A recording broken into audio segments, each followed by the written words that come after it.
It's Tuesday, February 4th, and no more football. What?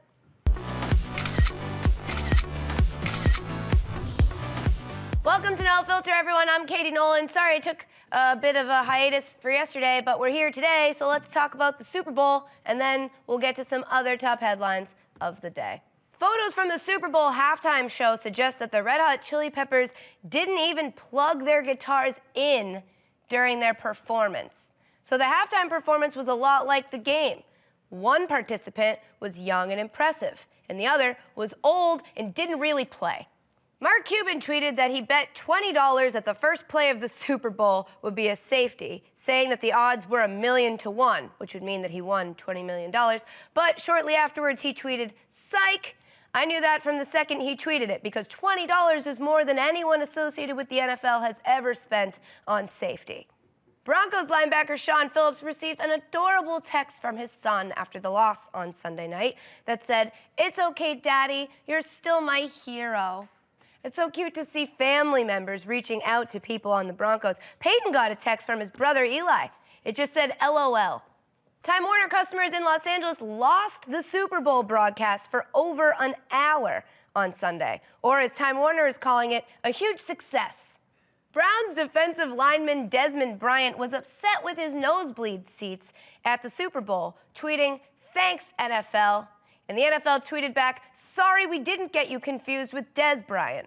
Fox reports that this year's Super Bowl was the most watched television program in U.S. history, which is amazing news for Fox because it means people will tune in to something not that entertaining. Crowd Goes Wild airs live at 5 p.m. Eastern on Fox Sports 1. Denver Broncos coach John Fox was reportedly poised to take home a $1 million bonus if the Broncos won the Super Bowl. So Fox could have taken home a lot more money if the Super Bowl went differently? You don't say. Percy Harvin became the first person ever to lead the Super Bowl in rushing with only 3 carries. Meanwhile, Peyton Manning led the Super Bowl in 4 heads. If we're being honest, it's a 5-head if we're being honest. Yeah. Peyton Manning told reporters on Sunday that losing the Super Bowl, quote, "will be a tough pill to swallow, but eventually we have to." Hey, Peyton, try not to choke.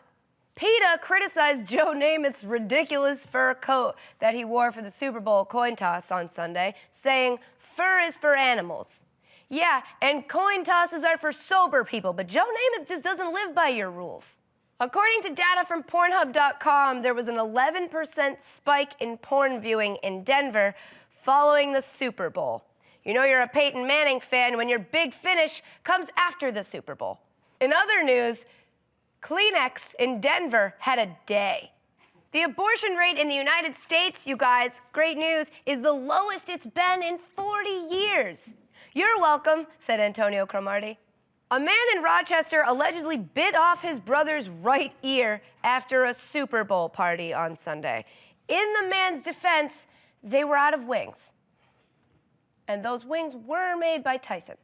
This is what Brett Favre looked like during a pregame interview on the NFL Network on Sunday. I don't know if Favre could still play in the NFL, but I do know he could still be a member of the Vikings.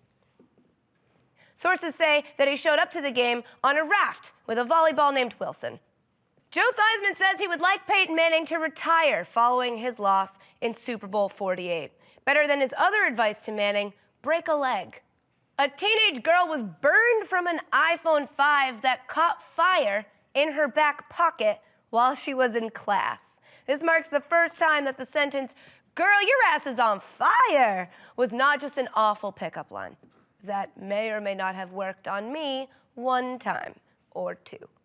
All right, guys, that's it for No Filter. Thanks for watching. I hope you enjoyed it. Don't forget, tune in live at 5 p.m. Eastern to Fox Sports 1 for a brand new episode of Crowd Goes Wild featuring Tony Dungy. What a great guy. I'm excited to meet him. Follow us on Twitter and Instagram. You can follow me on Twitter and Instagram. Subscribe to our podcast on iTunes. And I'll see you tonight on your televisions and right back here tomorrow on your interwebs. Goodbye.